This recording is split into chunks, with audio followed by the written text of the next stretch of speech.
This podcast contains details about sexual abuse and murder. Listener discretion is advised. In the last episode, we discussed some of the challenges that Heath has faced during his time in prison.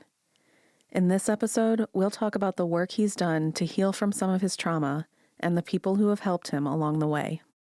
We will be hearing from Heath Stocks, Anna Cox, from Charles Peckett, and Donna Lawson. So to pick up where we left off, it was really heartwarming to see the amends that Heath was able to make with Cletus Hogan before Cletus passed. And I think that similar amends have been made with a lot of different people who have come to visit Heath in prison, in particular his family, because I'm sure that was so hard for them, especially in the very beginning, right after the murders have taken place, and his grandparents on both sides have lost their children. They've lost their granddaughter and their grandson, technically, as well, because he's now in prison. And so I'm sure emotions are at an all-time high, and there's so many questions and people looking for answers. And so different family members coming to see Heath and really kind of hash things out. That had to be really difficult for them, too, because on one hand, he is their grandson, he is their nephew, but he also is responsible for them losing the rest of his family. So that had to be really a tough emotional spot for them to be in, to go see him. But they did have questions, a lot of questions. So every week that they could come down was 4 hours. So we would sit out there and they talk about things and talk about family and different things. And, and eventually, depending on who was there visiting, things would come up, questions would come up. That dad really was the only focal point that we could have at certain times, because when I was trying to talk to family and they, of course, were trying to understand what led up to this, why, understanding how this could have happened, of course, it was easier for the Harris side to talk about my dad than it was for them to talk about my mom, versus the Stocks, which were Dorothy and Bonnie. And it was easier for them to talk about everything but Joe. So they were very protective of it. It was difficult because they wanted to shield and guard the memory they had of other loved ones, of my father and mother and sister. And there were times that, they got frustrated with me. And I had my grandma, walk off and leave visit, get mad at me and walk off and leave. And so it was very, very, very hard times, but those times were very important because it allowed us to have that exchange and conversations that allowed us to work through that and create an opening where we could talk, because it allowed me to talk about my dad, it allowed me to talk about the instructor, and then it allowed me later on, when the conversation started, to start talking about Jack. I'm sure, especially for Joe's side of the family, it was probably hard to hear some of the stuff that Heath was saying about Joe, because everybody knew that Joe was hard on Heath, but they didn't know to what extent. And so Heath talks about they knew a different version of Joe than Heath knew. And so I think that their first instinct was kind of to push against what Heath was telling them about Joe. I think so too, but also you have Dorothy, who has said previously that she had turned around and walked away because of Joe. And then you look back to the Arkansas State Hospital records that we had talked about previously, and they said that the family members had said at times when Heath was 2 or 3 years old, they had seen bruises on him. And Heath had tried to tell them what was going on with Joe, and everybody was just like, well, that's Joe, that's your dad. And it was a whole different mentality. Now that they're seeing this, I wonder if they thought we should have taken it more seriously. We should have stepped in way back when. Because back then, people used to use corporal punishment a lot more. They still do now, but I think it was a lot more back then, and it was more accepted, and that's your child. You raise them how you see fit. And you always hear people, too, saying, my dad hit me and I turned out fine. And whenever I hear anybody say that, I always think in my head, no, you didn't. No, they didn't, because they're still dealing with that trauma. They might not realize it, but the fact that their dad or their mom hit them when they were a child, it's a whole other mindset because those are your formative years. But it almost makes it easier for them to fall into those type of situations later in life. It almost normalizes it for them. And so while they think they're fine, oh, I turned out okay, I got hit. Like you said, no, you didn't. Because if you look at other relationships in your life, if you examine things and the way they have gone for you through your life, did it really impact it? Probably so. Bringing it back to Heath's family, coming to visit him while he was in prison, I feel like that was probably really helpful on both sides and very interesting to hear how those visits went. His grandmother gets up and walks out at times. She's mad. And that has to be such a emotional journey for them all to go through. And that says a lot, too, about they stuck around. They wanted to hear what he had to say. They wanted to work through it with him. They wanted to understand what had happened. And while those conversations were very difficult, they stuck through it. And it's really good that they did because I think that it did a lot for Heath and his family in terms of healing from what had happened. And it's really crazy to hear the stories, too, of what Heath is going through in prison. And then he comes out to talk to his family, and he's got to talk to them about why this happened, what happened with Jack, go through all that again, and then go back into prison and deal with that whole new life in there. So it's just a lot of different things happening at once for Heath, but also for his family as they're trying to understand why their grandson and nephew did this. So while Heath is going through this journey in prison and the journey with his family and helping them to try to understand why everything happened, there's a lot of people that come along the way that enter his life that have a major impact on him and his healing. And one of those people is Anna Cox. Anna is a psychotherapist, and she worked in the prison systems and had a lot of interaction with Heath. And her story on how she got there was fascinating to hear.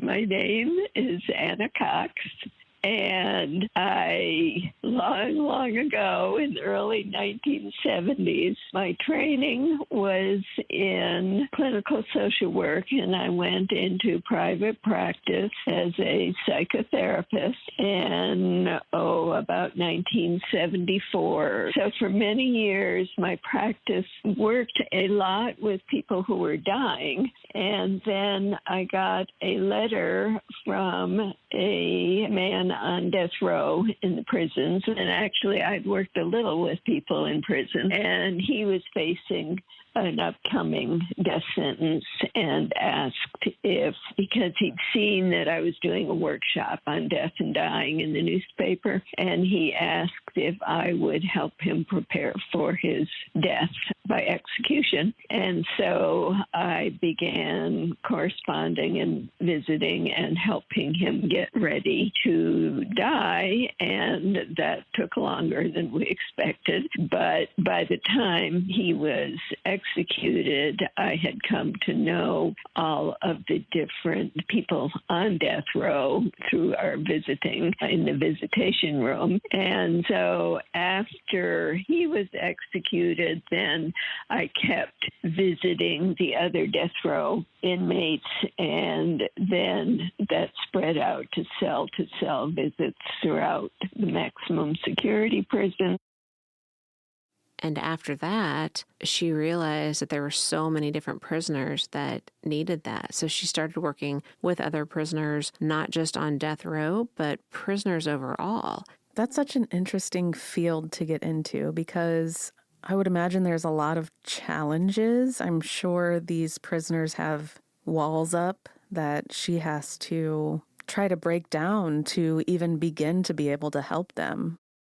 Another story she told, which I found was fascinating, is she first started visiting and teaching in prisons in 1993, and that just began to expand. So then in 2005, she started Compassion Works for All, which is a nonprofit that now reaches several thousand people in prison. and it offers help to them. It teaches a lot about meditation and self-awareness. And she was actually in a room with 50 students decades ago where the Dalai Lama charged them with doing a prison outreach program. And he saw the suffering and inequality in the prison system. And Anna was in the room that day. And that really inspired her to make a difference and make a change. And I believe she has, not just for Heath, but probably for thousands of different inmates.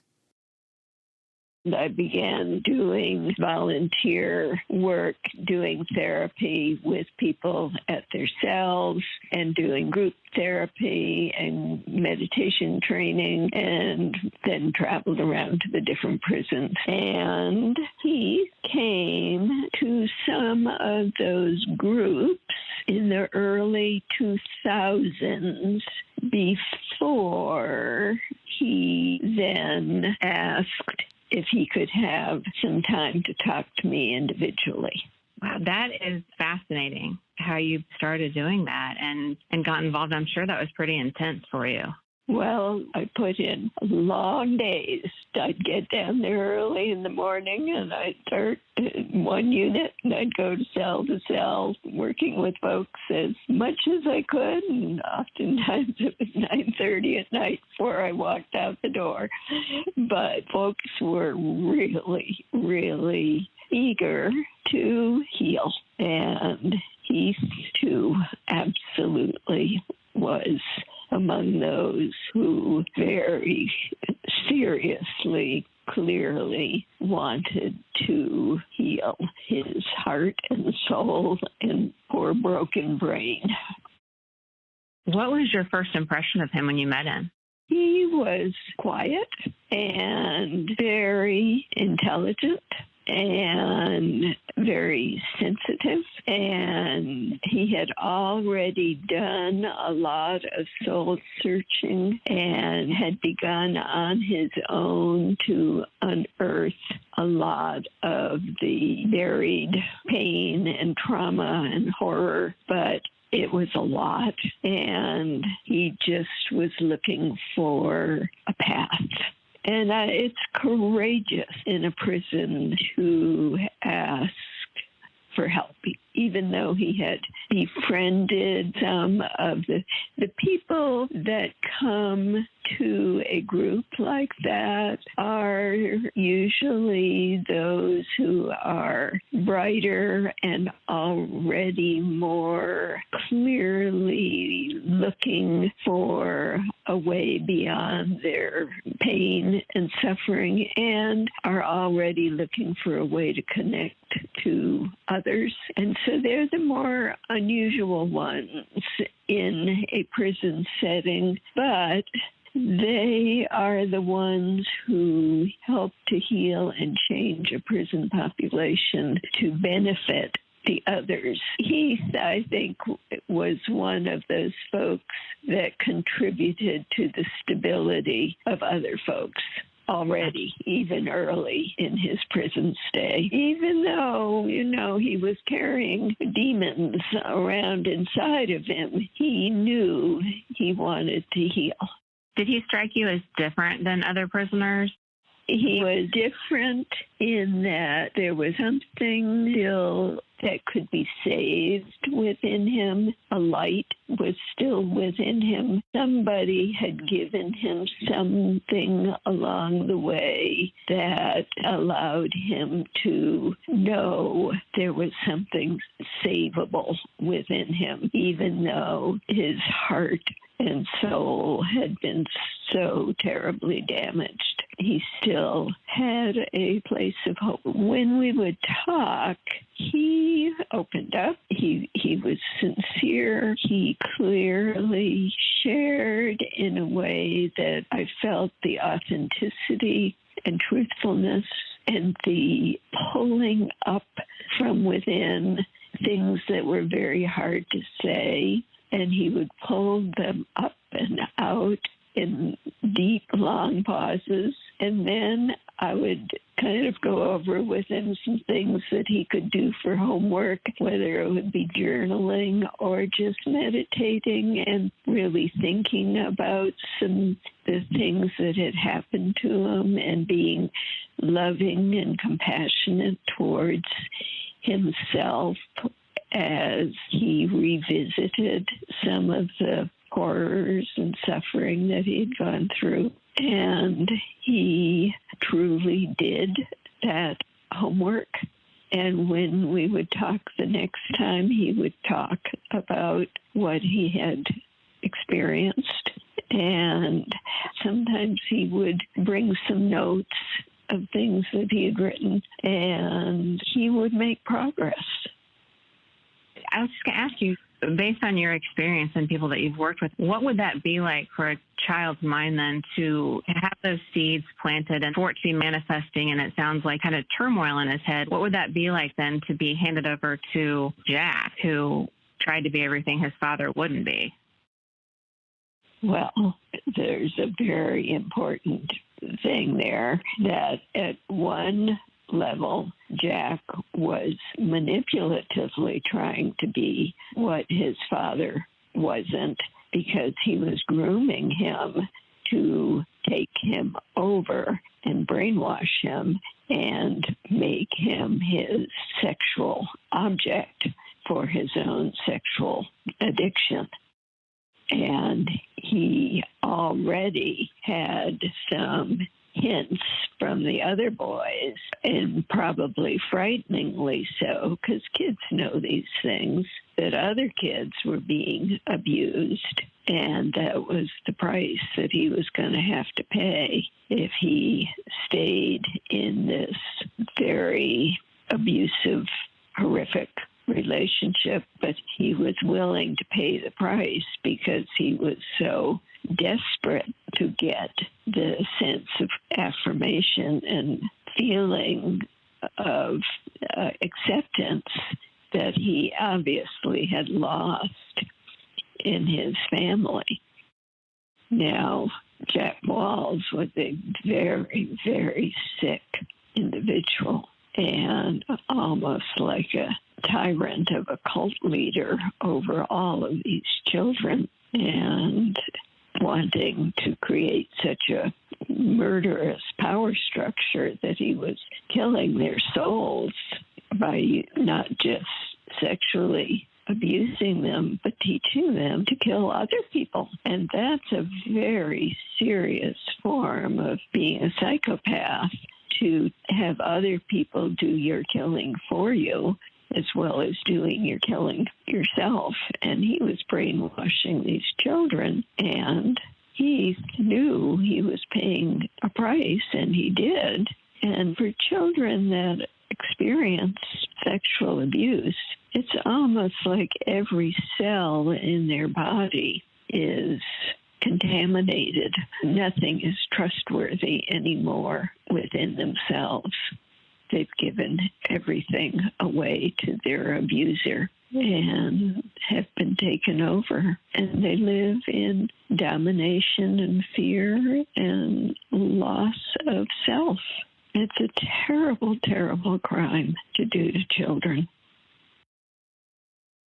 I really kind of think that the work that Heath did with Anna is one of the most impactful journeys that he's gone in while being in prison. I would agree with that. He has brought her up so many times, and the help that she had given him and what she did for him, and then finally getting the chance to talk to her and to hear everything that she does for so many people. And she's so unassuming in the way that when I told her it was just amazing what she had done for people, she never took credit for that. She would always say they did it for themselves. All you have to do is give them a little push and open up, and they did it all for themselves. And I can see her point, because you can't make someone want to be a better person.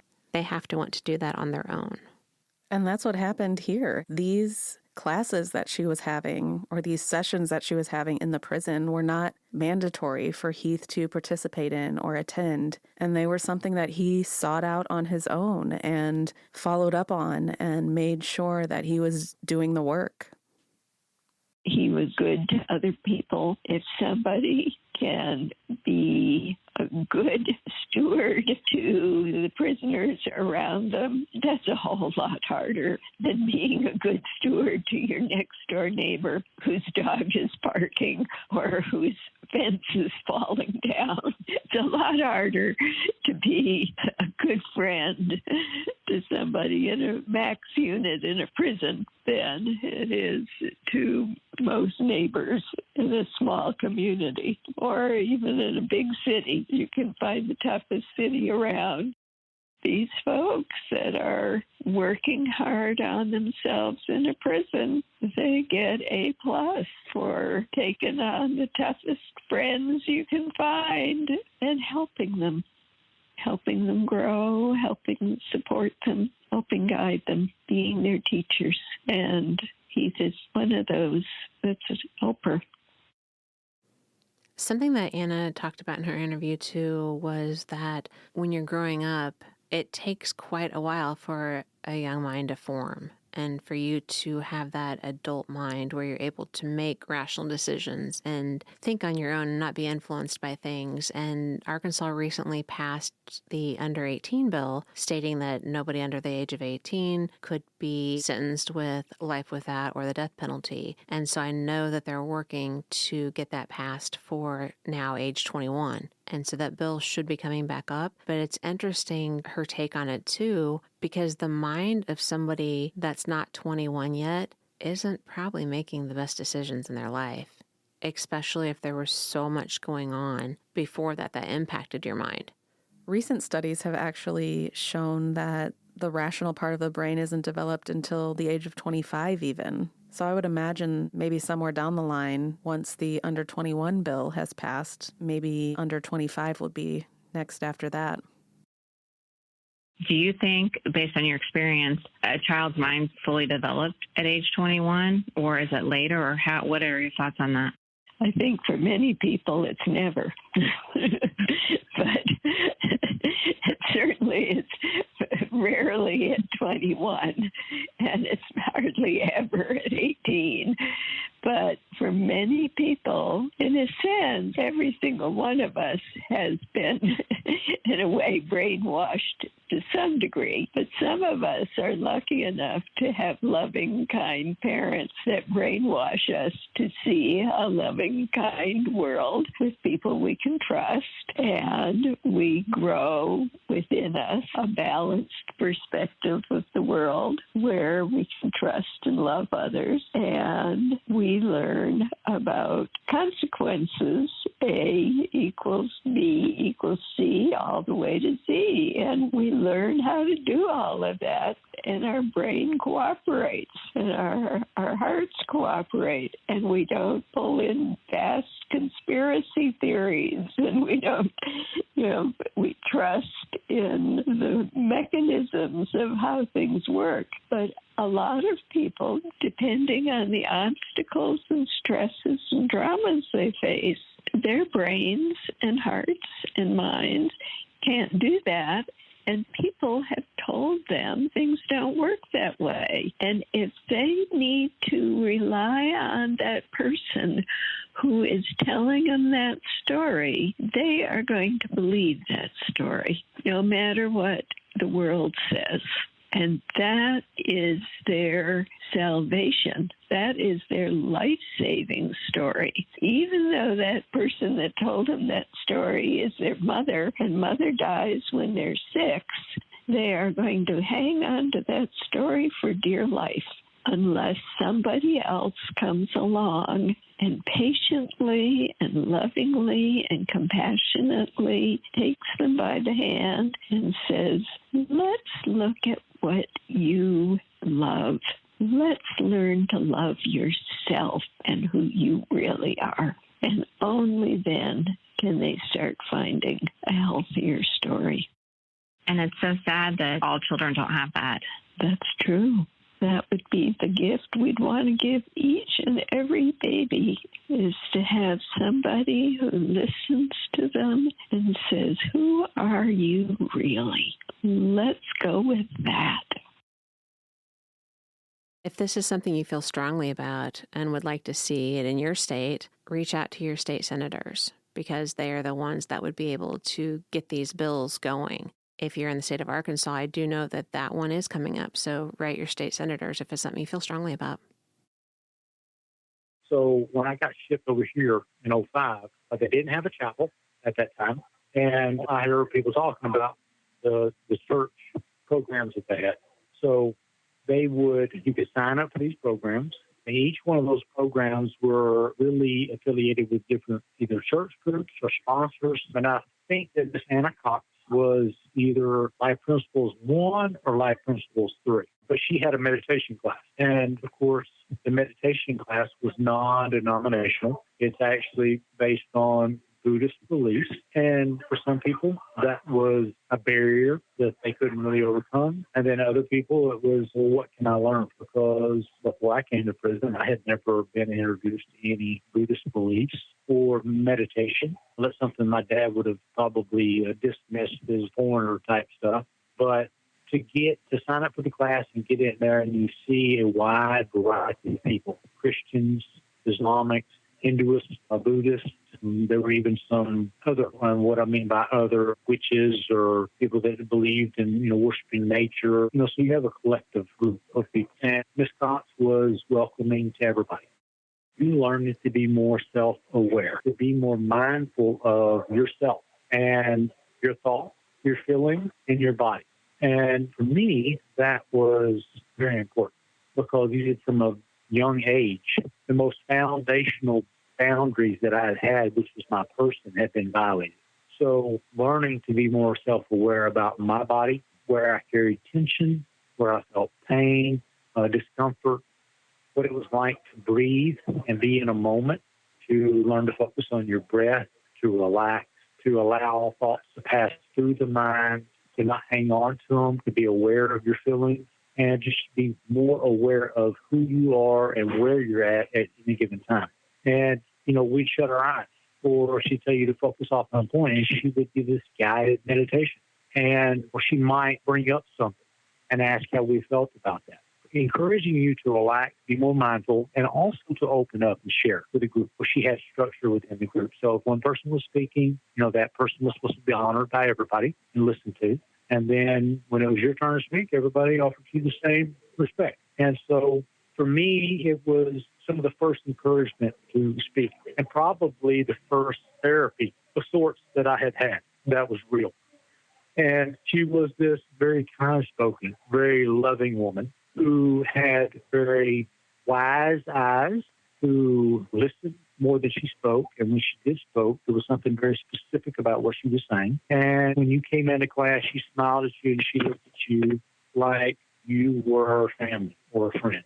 Those classes were foundational for me about processing the past, learning to be more mindful, and work my way through.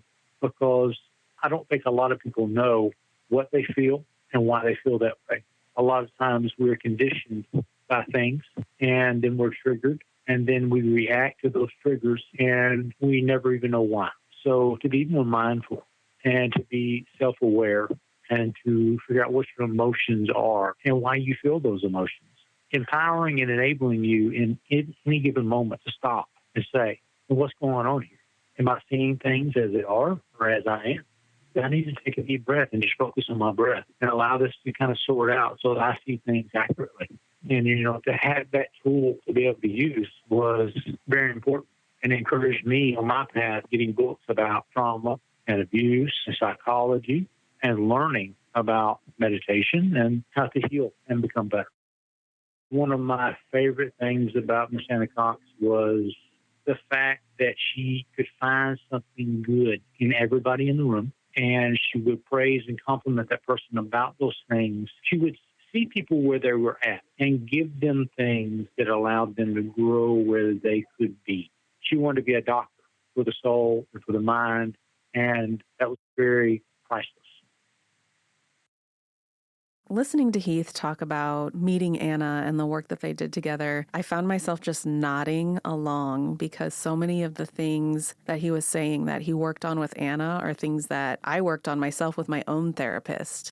And I really think that Anna's role in Heath's life story is pretty significant because I think that she gave him the tools that he needed to continue on his path of self-healing. I would agree with that because I talked to her for a little over an hour and I feel like I gained something from her just in that hour. So I can't imagine working with her for years and what she could actually help people with. Another person that has been very instrumental in Heath's growth and development as a friend is Donna Lawson. I first started talking to Donna quite a while ago. I want to say maybe a year ago, even more, and met with her on one of my visits down to Arkansas. We had dinner together. She was absolutely fantastic and one of my favorite people in the world. And the next time I went down, you were with me and you were able to meet her too. Donna has kind of become our Arkansas bestie. Just about every time we've gone down there, we meet up with Donna, have lunch or dinner with her at our little spot, Dizzy's Gypsy Bistro, which is just the cutest place. That has far become my favorite place. My name is Donna Lawson. I was raised in Lonoke and went to school all 12 years there, went off to college, majored in elementary education, and ended up in Bryant, Arkansas, which is where I taught school. What grades did you teach? I taught 6 years of kindergarten, 1 year of third grade, and the remainder were all in first grade. There was a total of 41 years is what I taught. What do you like about teaching? I loved teaching children to read. That was my very favorite thing to do. I loved reading books to children. I loved to see the light bulbs come on in their little brains when they realized that they could actually take a book and read it. That's something I enjoyed. I loved the interaction with children, and first grade was just perfect for me because no matter what, they loved you. You could scold them, get on to them. They still loved you. They needed attention. They wanted to be loved on. And I felt like that was my strong point. I think it's really fascinating how Donna and Heath became friends. How she saw his story and ended up reaching out to see if it was okay if she contacted him, if he'd be open to that. I just thought that she was a friend of the family, that was how she knew Heath. And so hearing that backstory was definitely interesting. How did you meet Heath? That's very interesting. I actually probably about 11 and a half to 12 years ago, scrolling through Facebook one day, and I came across something about Heath Stocks. I recognized the name because I was raised in Lonoke. And of course, I knew the story. Something really hit me in my heart. And so I started reading the comments. And my first thought was, wow, that's really interesting. They allow inmates to have a Facebook page, which doesn't speak much for my intelligence. But I started reading about it and then commenting, and people would comment back to me. So it was supporters that had started that Facebook page. And I believe they actually printed it off and would give it to Heath so he would see that. And I got to talking to several of the people that did it. It was mostly women. And so we would exchange phone numbers and talk. And I found out that very few people communicated with him. And I sincerely prayed about it and felt very led to write Heath a letter. And I had even asked on that Facebook page, do you think that he would be okay if I wrote him a letter? And that is how it started. And like I said, it was somewhere between 11 and a half and 12 years ago. And we began writing letters. And then I got on his visitation list, and I have been going to see him ever since. What was your first initial impression of him through letters? Well, it was just very exciting for me to talk to someone that I knew had been in prison for so long and not having a lot of interaction with the outside world. And from the very beginning, I wanted to share things with Heath about my life. I wanted to hear about his life.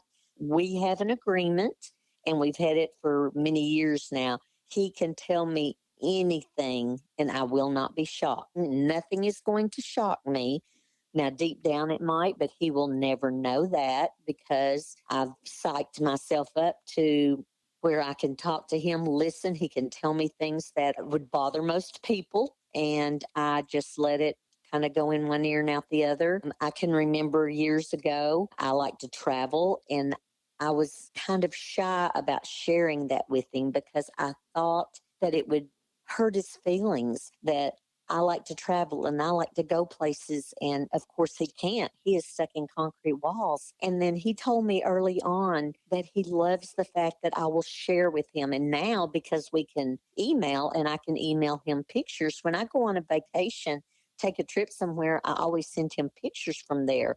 And he has made me realize that he can see those places through my eyes, that from my words and my pictures. And so he's getting to see parts of the world that he's never been able to see before. And I just love the friendship that we have and the way that he opens up to me and I can open up to him. So tell me about the first time you met him in person. What was your impression? I really didn't know what to think when I first met him because we had written letters for quite a while. And then I think I'm the one that even said, would really like to visit you in person. How do you go about getting on a visitation list? So we went that route. And I just knew when I went in, I just felt genuinely very warming. He makes you feel very good about yourself. I've never, ever looked down on him for any reason whatsoever. We are on the same playing field when I'm sitting in prison with him, having a conversation, visiting. We're two good friends that have become very close friends. Can you tell me maybe what is it like when you visit him? What do you guys do? What do you guys talk about? Well, when I go down, it takes me a little over an hour to get from where I live to the prison where he is. And when you get there, of course, you pull up and your car has to be checked and you have to get out and give them your driver's license. And then you go in and then you stand in line and then you have to go through the machine to make sure that you don't have anything on you that's not supposed to be on you. And then they'll call out his name and he will go into it's like a little cubby. It's just a little area where you have no privacy whatsoever. And they'll have two chairs if it's only the two of us. And I haven't visited with anyone after his grandmother Dorothy passed away. So it's the two of us. I always opt in the prison vending machine area. I always bring my money so I can buy soft drinks. He loves popcorn. We'll do Chex Mix. I'll try to get him a candy bar, little things like that. And then I go into the room where he is, this long room with all the other prisoners, and I call it our picnic. We take paper napkins, we spread them out everywhere, and we open up our popcorn and candy bars and our drinks, and we just visit. I'm able to hug him when I walk in. And so we get a hug and then we sit in our chairs facing each other and just have a great visit. And the time goes by very, very quickly. What's it like when you leave and you have to leave him there? It's easier now. In the beginning, it was very hard to leave because as I'm pulling away, I always look in my rearview mirror and I see the big prison and I see the wiring and the person up in the tower with the gun.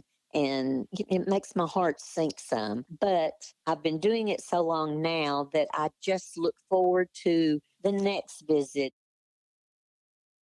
It was really sweet, too, because she had been from the area. His Aunt Bonnie had been her biology teacher, and they formed this great friendship. She went to visit Heath a lot with his grandmother, Dorothy. And then when Dorothy passed away, I feel like Donna just continued to carry on as Dorothy would have wanted her to. And it's also kind of neat to see an outsider's perspective, so to speak, into the relationship between Heath and Dorothy. Because Donna tells these stories of being on visits with the two of them and just seeing them interact like a grandma and a grandson. Did you ever meet his grandma, Dorothy? Oh, yes. Oh, yes. I love Dorothy. There were times that we would both end up being there for a visitation at the same time. And watching the way those two interact was just heartwarming. They picked at each other, but it was so playful and they joked. And a lot of time Dorothy couldn't hear what Heath was saying. And so she would always turn to me and say, Donna, what does he say? What's he saying? He would say little things to her like, Grandma, are you over there passing gas? I know you are. Everybody knows that you are. The guards are looking at you. And she would just literally fall out of her chair laughing, and he would laugh.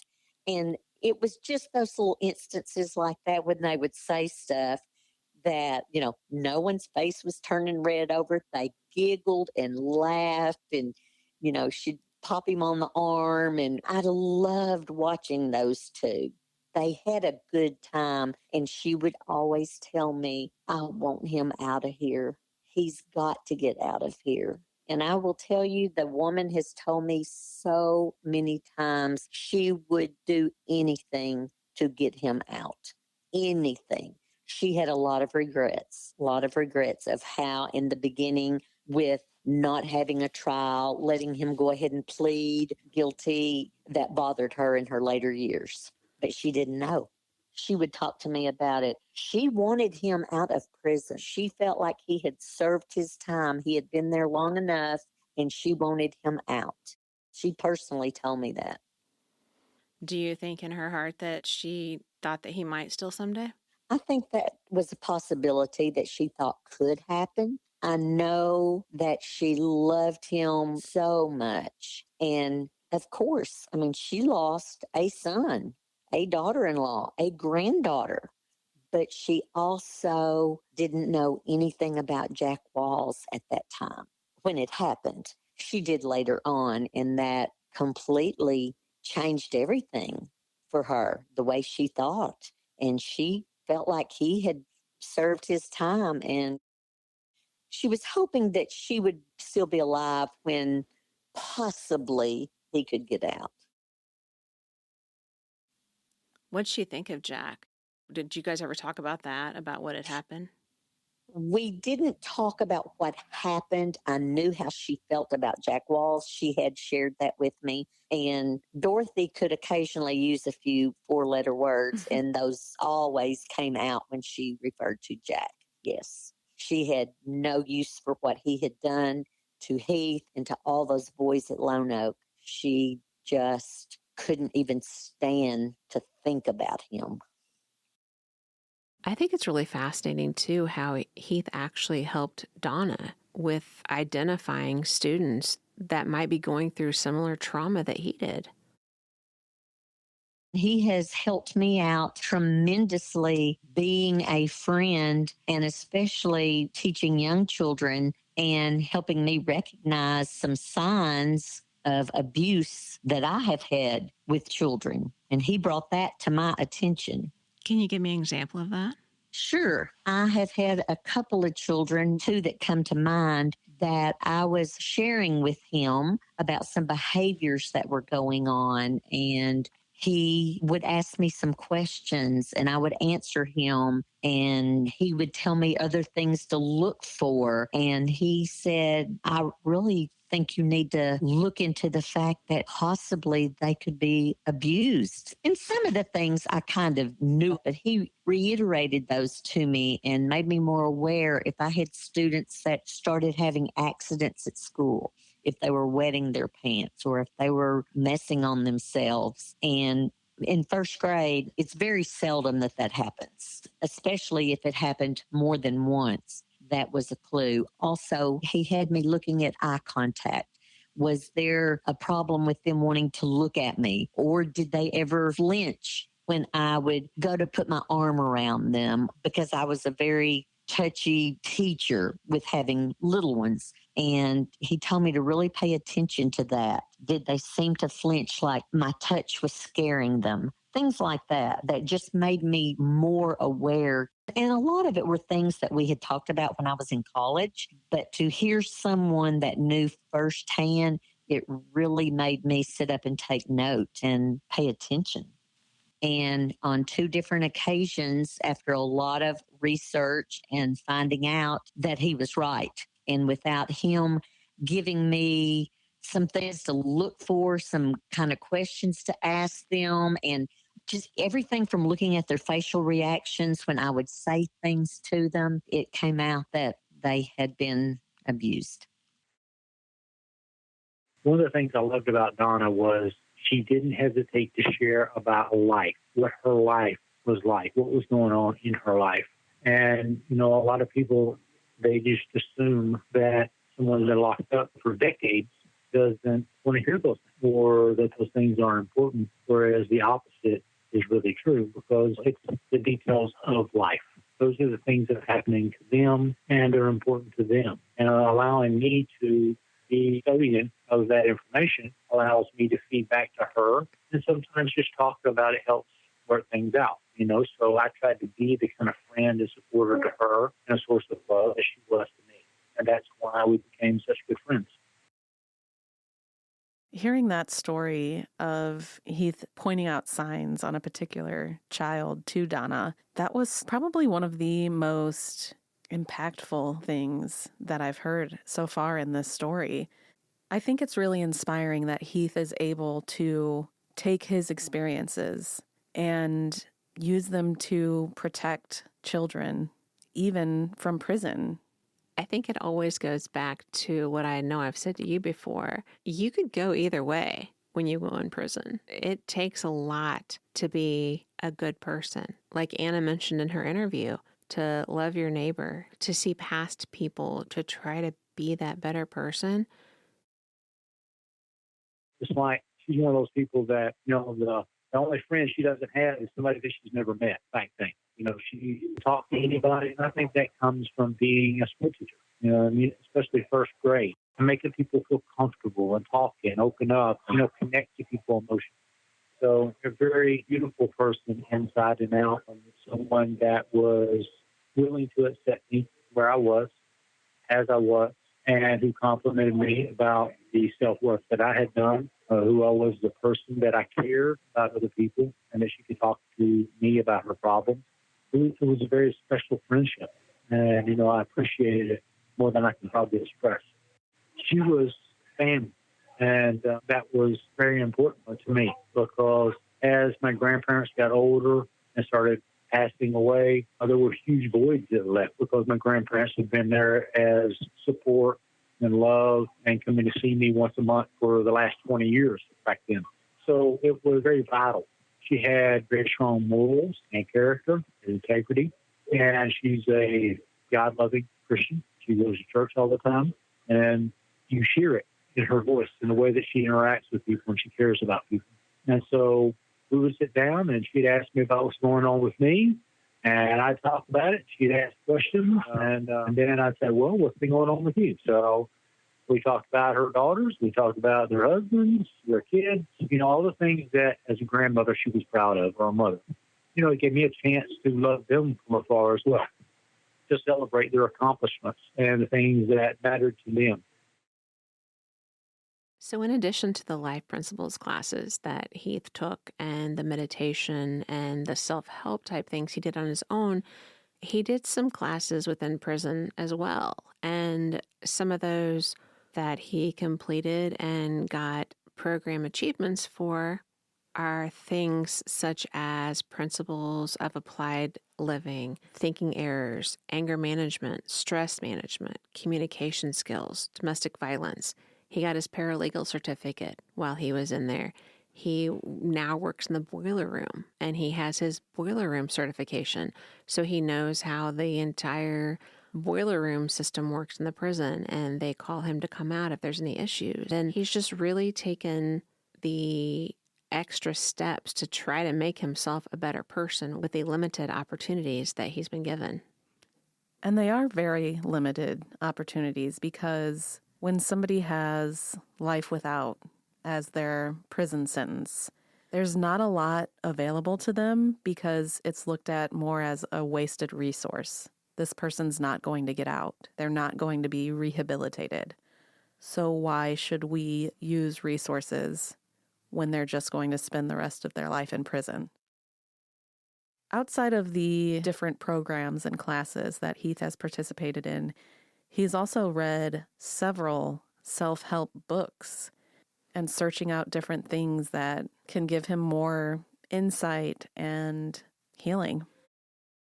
While all the people we've heard from in this episode have been key figures and regular visitors or regular interactions with Heath throughout his journey of healing, there has been one person that during an interview expressed some interest in visiting Heath again, having not seen him in 26 years now. The last time he saw him was when he interviewed him about the abuse that Jack Walls inflicted on him. I've been wanting to go down there and talk to him again, but I don't have a good legal reason to go down there and do that, but I would love to go and talk to Heath again. So what did Heath tell you about Jack, about the murders? When I interviewed him, I didn't get into the murders with him. I told him that I wouldn't do that to him, that he needed to talk to the county on the murders. I talked to him about the abuse, and he told me that what was happening to him, which is the same thing that was happening to the other boys. So did he tell you that he killed his mom, his dad, and his sister? No, he did not. Do you think that it's possible that anybody else was involved in those murders? It would only be my personal opinion on that. Yes, I do. I believe that somebody else was involved in it. The one person that knows is Heath, and he's the one person that can tell us.